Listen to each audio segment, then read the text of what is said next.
देवियों और सज्जनों, जगदीश सोशल मीडिया नेटवर्क में आप सभी का दिल से स्वागत। प्रतिदिन के अनुसार प्रस्तुत करते हैं स्वामी वासुदेवानंद जी सरस्वती इनके अमृतमय वाणी द्वारा विष्णु सहस्त्र नाम प्रवचन। प्रथम नमन आपको। जय गुरुदेव। श्री विष्णु सहस्त्रनाम ज्ञान यज्ञ प्रवचन क्रमांक 425, श्लोक क्रमांक 57 और नाम क्रमांक 409। जय महाकाल। आज 13 जुलाई 2021 है और आज से अपना महामृत्युंजय महायज्ञ ठीक 213 दिन शेष है। जय महामृत्युंजय महायज्ञ। ओम त्र्यंबकं यजामहे सुगंधिं पुष्टिवर्धनम् उर्वारुकमिव बन्धनान् मृत्युर्मुक्षीयमामृतात्। सदाशिवसमारम्भान् शङ्कराचार्यमध्यमाम् अस्मदाचार्यपर्यन्तं वन्दे गुरुपरम्पराम्।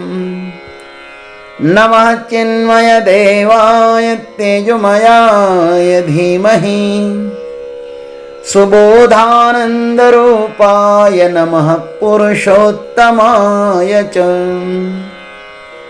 शान्ताकारं भुजगशयनं पद्मनाभं सुरेशं विश्वाधारं गगनसदृशं मेघवर्णं शुभांगं लक्ष्मीकान्तं कमलनयनं योगिभिर्ध्यानगम्यं वन्दे विष्णुं भवभयहरं सर्वलोकैकनाथं। महायोगपीठे तटे भीमरथ्यां वरं पुण्डरीकाय दातुं मुनीन्द्रैः समागत्य तिष्ठन्तमानन्दकन्दं परब्रह्मलिङ्गं भजे पाण्डुरङ्गम्। वैकुण्ठः पुरुषः प्राणः प्राणदः प्रणवः पृथुः हिरण्यगर्भः शत्रुघ्नो व्याप्तो वायुरधोक्षजः। ॐ प्रणवाय नमः। ओम तत्सत्। श्री भीष्मदेव जी महाराज धर्मराज युधिष्ठिर जी को कहते हैं कि हे धर्मराज, जिस प्राणद भगवान का नाम हमने आपको बताया वह प्राणद ही मुक्तिदाता है, इसलिए उस प्राणद की स्तुति किस प्रकार करना चाहिए उसे अब प्रणव नाम से कहते हैं। प्रणव का अर्थ है ओंकार स्वरूप। भाष्यकार लिखते हैं प्रणवति इति प्रणवः तस्मादोमिति प्रणवति इति श्रुतेः प्रणम्यते इति वा प्रणवः प्रणमन्ति वै वेदः तस्मात् प्रणव उच्यते इति सनत कुमार वचना। इस प्रकार ये शांकर भाष्य है और इसका सरल अर्थ इस प्रकार है प्रणवति प्रणवः। ओम कहकर स्तुति अथवा प्रणाम करते हैं, इसलिए ओंकार प्रणव है। श्रुति में कहा है अतः ओम ऐसा कहकर प्रणाम करते हैं अथवा प्रणाम किए जाते हैं, इसलिए भगवान ही प्रणव है। और सनत कुमार जी का यह कथन है कि उन्हें वेद प्रणाम करते हैं, इसलिए वे प्रणव कहे जाते हैं। आइए इस पर हम लोग चिंतन करते हैं। भाष्यकार कहते हैं कि प्राण भी वही है और प्राणद भी वही है और प्रणव भी वही है। जीव भी वही है, जीवन लेने वाला भी वही है और जीवन देने वाला भी वही है। प्रणव का अर्थ है जीवन देने वाला। प्रणव का अर्थ बहुत ही सरल है, लेकिन जो जितना सरल होता है ना, वह उतने ही रहस्यों से भरा हुआ होता है। भगवान का प्रणव यह नाम बहुत ही रहस्यों से भरा हुआ है। श्रुति ने कहा है तस्य वाचकः प्रणवः। यह प्रणव उस परमात्मा का बोध कराता है जो इस चराचरात्मक संसार का अधिष्ठान है। प्रणव यह हमारा मूलाधार है, प्रणव नींव है। इस पर ही अनंत ब्रह्मांडों का यह सुंदरतम महल खड़ा है।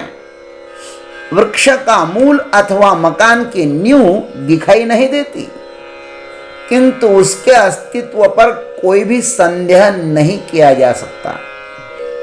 वैसे यह प्रणव समस्त अस्तित्व की नींव है।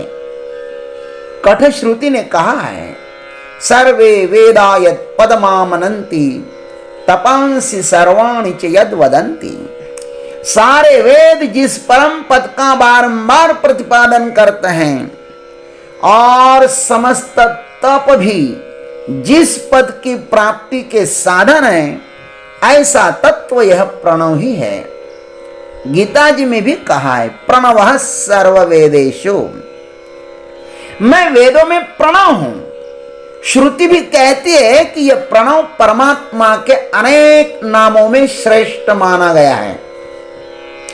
इस प्रणव में नाम और नामी का अभेद है, इसलिए यह प्रणव परब्रह्म परमात्मा का ही वाचक है, ऐसा कठोर श्रुति कहती है। एतद्धेवाक्षरं ब्रह्म एतद्धेवाक्षरं परम एतद्धेवाक्षरं ज्ञात्वा यो यदिच्छति तस्य तत्। 1-2-16। यह अक्षर ही अपर ब्रह्म है और यह अक्षर ही परम ब्रह्म है। इसी अक्षर को जानकर जो जिसको चाहता है उसको वह मिल जाता है। शास्त्रों में कहा गया है कि सृष्टि के प्रारंभ में सर्वप्रथम इस ओंकार का और अथ इस ध्वनि का ही प्राकट्य हुआ था। मुग्धबोध टीका में दुर्गादास जी कहते हैं ओंकारश्चाथ शब्दश्च द्वावेतौ ब्रह्मणः पुरं कंठं भित्वा विनिर्यातौ तस्मान् मांगलिका उभौ। ओंकार और अथ ये दो शब्द जगत के प्रारंभ में सर्वप्रथम प्रकट होने के कारण ये दोनों भी मंगलमय ही हैं। ये सब का कारण होने के कारण सब कार्य रूप शब्द जगत में व्याप्त है। ऐसा कोई भी शब्द नहीं है जिनमें प्रणव न हो। प्रत्येक शब्द में प्रणव होता ही है। अकारोच्चारण से मुंह खुलता है, देखना, और उकार से मुंह स्थिर रहता है और मकार से मिटता है। अतः प्रत्येक शब्द में ये 3 वर्ण होते ही हैं। इसलिए तो श्रुति ने कहा है ओंकार प्रभवो देवा ओंकार प्रभवः स्वरः ओंकार प्रभवम सर्वम त्रैलोक्यम सचराचरम। ध्यान बिंदु उपनिषद में आया है यह मंत्र। सभी देवताएं सभी स्वर ओंकार से ही उत्पन्न हुए हैं।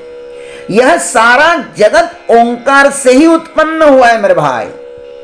और ये तीनों भूः भुवः स्वः, ये 3 लोक और यह जड़ चेतन सब कुछ ओंकार से ही उत्पन्न हुआ है। इसलिए हमें प्रणव की साधना करनी चाहिए। प्रणव में एक एक वर्ण जो है सो बड़े ही महत्व का है। प्रणव में 3 वर्ण है, अकार, उकार और मकार। इसका विस्तार श्रुतियों ने किया है। अकार पीतवर्ण स्यात् रजोगुण उदीरितः, उकार सात्विको शुक्लो मकार कृष्ण तामसः, अष्टांगं च चतुष्पादं त्रिस्थानं पंचदैवतम। ये भी ध्यान बिंदु उपनिषद में मंत्र आया है 12-13। अकार पीत वर्ण वाला है और रजोगुण से युक्त है। उकार श्वेत वर्ण वाला है और सत्व गुण से युक्त है। और मकार कृष्ण वर्ण वाला है और तमोगुण से युक्त है। यह ओंकार 8 अंगों वाला है, 4 पैरों वाला है, 3 आंखों वाला है तथा 5 देवताओं वाला है। इसके 8 अंग कौन कौन से? अकार, उकार, मकार, नाद, बिंदु, कला, कलातीत तथा कलातीतातीत, ये उनके 8 अंग हैं। 4 पैर कौन कौन से हैं? विश्व, तेजस, प्राज्ञ और तुई अथवा विराट, सूत्र, बीज और तुरी, ये इनके 4 पैर हैं। 3 स्थान कौन कौन से हैं? सत्वगुण, रजोगुण और तमोगुण अथवा जागृत, स्वप्न और सुषुप्ति। उससे ही परे जाओ स्थूल, सूक्ष्म, कारण। उससे ही परे जाओ तो ज्ञान, इच्छा, क्रिया शक्ति। और उससे भी परे जाओ तो भूत, भविष्य, वर्तमान काल माने जा सकते उनके 3 स्थान। और 5 देवता कौन कौन से? ब्रह्मा, विष्णु, रुद्र, ईश्वर और सदाशिव। यह जो प्रणव है ना, इसके अर्थ हमारे शास्त्रज्ञों ने इस प्रकार किए भाई। प्रणव के अनेक अर्थ हैं, उसमें से कुछ अर्थ आपको बताते हैं। प्रणव का प्रथम अर्थ है प्र माने प्रकृति और नव माने नाव। प्रकृति रूप भवसागर से पार करने के लिए यह प्रणव नौका का कार्य करता है, नैया का कार्य करता है। आओ मेरी नैया में ले जाऊंगा भव पार, इसलिए प्रणव कहता आओ भाई मेरा उच्चारण तक कर लो, मैं तुम्हें इस भवसागर से पार लेके जाऊंगा। प्रणव का दूसरा अर्थ है प्र माने प्रपंच, न माने नहीं और वह माने तुम लोगों के लिए। प्रणव अपना जप करने वालों के लिए कहता है कि आप तुम लोगों के लिए प्रपंच नाम की कोई चीज है ही नहीं। ये दूसरा अर्थ। प्रणव का तीसरा अर्थ है प्र माने प्रकर्षण, न माने नयत, व माने युष्मान मोक्षम इति प्रणवः। यह तुम सभी लोगों को बलपूर्वक मोक्ष तक पहुंचा देगा, इसलिए प्रणव की साधना करनी चाहिए। प्रणव का चौथा अर्थ प्र माने कर्म क्षय पूर्वक और नव माने नूतन ज्ञान देने वाला। समस्त कर्मों का क्षय करके यह नूतन ज्ञान देता है। यह प्रणव समस्त वाणी का सार है। ऐसा इस संसार में कोई भी मंत्र नहीं है जो प्रणवोच्चारण के बिना पूर्ण होता हो। जिसको यह प्रणव नहीं समझ में आया उसका जीवन मानो व्यर्थ ही गया, ऐसा समझना चाहिए। इसलिए इस प्रणव का ही आश्रय लेना चाहिए। यही हमारा आदि है, यही हमारा अंत है और यही हमारा मध्य भी है। प्रणवोच्चार कैसा करें? तो हमें गुरु परंपरा में इसका उच्चार मिला है। तो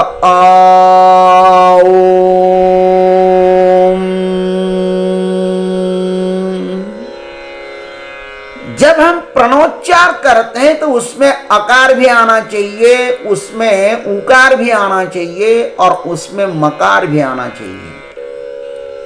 इन 3 वर्णों के साथ इसका उच्चारण करोगे तो उसका अमाप फल मांडुक्योपनिषद में बताया गया है। जब मांडुक्योपनिषद पर हम लोग चर्चा करेंगे तब इस पर और भी सविस्तर प्रकाश डालने का प्रयत्न करेंगे। लेकिन आज इतना ही।